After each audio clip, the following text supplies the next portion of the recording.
Jerry Borrowman is an award-winning author of 17 books, a chartered financial consultant, and a professional speaker and trainer in life insurance and financial services. Having spoken at more than 2,000 events worldwide, he'll speak to us today about why it's easier to go fast than it is to go slow. Ladies and gentlemen, Jerry Borrowman.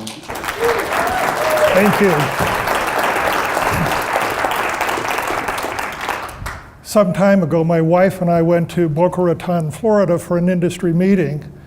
One of the afternoons was open, so we made our way to the beach where we went with some friends to enjoy the afternoon. I decided that I wanted to try my hand at an ocean-going wave runner, which I had never done before.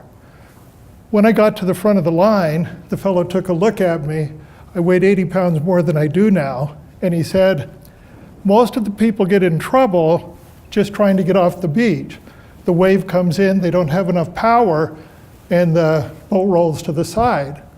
Well, I didn't want to be embarrassed in front of my friends, so I lined up perpendicular to the wave. It's coming. He gives me the signal, and I punch it. And it was spectacular. Boom! First sonic boom in Florida history. Well, I suppose they have the space shuttles. This is the first time in my life that I was airborne without the benefit of an airplane. So I'm in the air, and then the next problem, of course, is coming down into the water. I land, and I manage to hold my balance, but we're going full speed across the water. It was thrilling. Once I got out to the far away from the shore where I could sort of collect my thoughts, I tried to tackle the problem of what's the best way to manage this thing in the ocean, because I'd been on lakes, but never out where there's very large waves. The natural tendency is to slow down as a wave approaches so you have more control. But of course, that's exactly the wrong thing to do, because you wallow and then the wave is going to capsize you. The best solution is to go fast, essentially bounce from wave top to wave top. And that makes it a lot more fun besides. What I have found is that this is true for many things in our life. People who play sports, if you're driving your car over a rough road, if you're galloping on a horse instead of trotting, the simple truth is, the faster you go, the easier it is. So it's actually a timeless principle. Consider the words that William Shakespeare gave to Julius Caesar. "There is a tide in the affairs of men which, taken at the flood, leads on to fortune. Amid it, all the voyages of their life is bound in shallows and in miseries. On such a full sea are we now afloat, and we must take the tide when it serves, or forever lose our ventures." I can't imagine any more stirring words for men about to go into battle than Shakespeare. It's also true in business. Consider a study by the $1 Million Roundtable. I spent my adult career working in financial services and life insurance.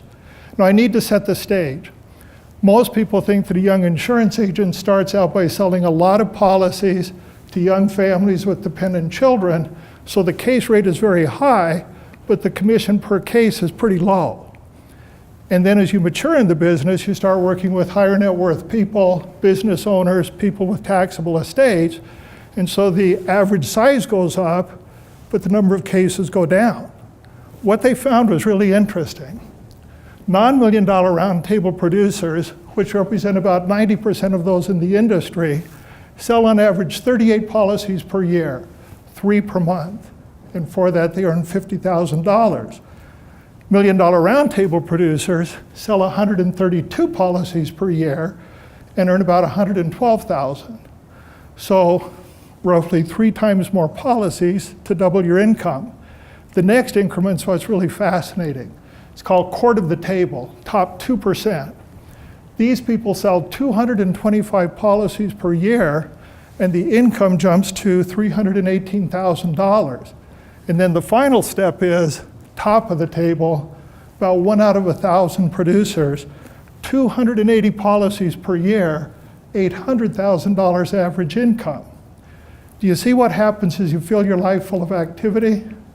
What's really interesting is the average case size. The non-MDRT producers earn about $1,300 per policy sold, whereas the top of the table are $2,800. Now mixed in are some very large cases, several $100,000 of commission, but lots and lots of smaller cases on the spouses, the adult children, the business partners. Activity leads to success. I have found this to be true in my own life. I've had 17 books come to market, mostly historical fiction and biography. People always ask me the question, how do you find time to write while managing your career? Well, the answer is that I stuff it into all the places where there's a gap in time. So most of these books have been written on airplanes and in hotel rooms. Sometimes I take a full day, go to a library and pound out a chapter.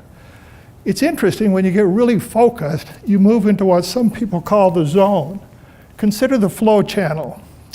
This is a condition of hyperfocus where time disappears and the pleasure of the work crowds out distraction. One of the most interesting things about this is that it is the pressure of time that forces us into the flow, having so much to do. Here's what the flow channel looks like.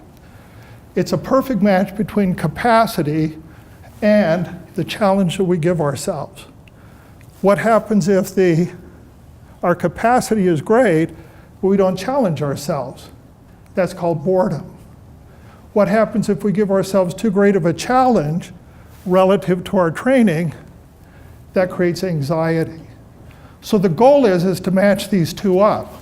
So I suppose the real question is this: are you too busy or not busy enough?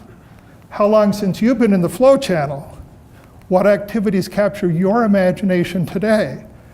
If you have moved out of the flow channel, if your challenge is too hard relative to your training or too easy, how can you get there again?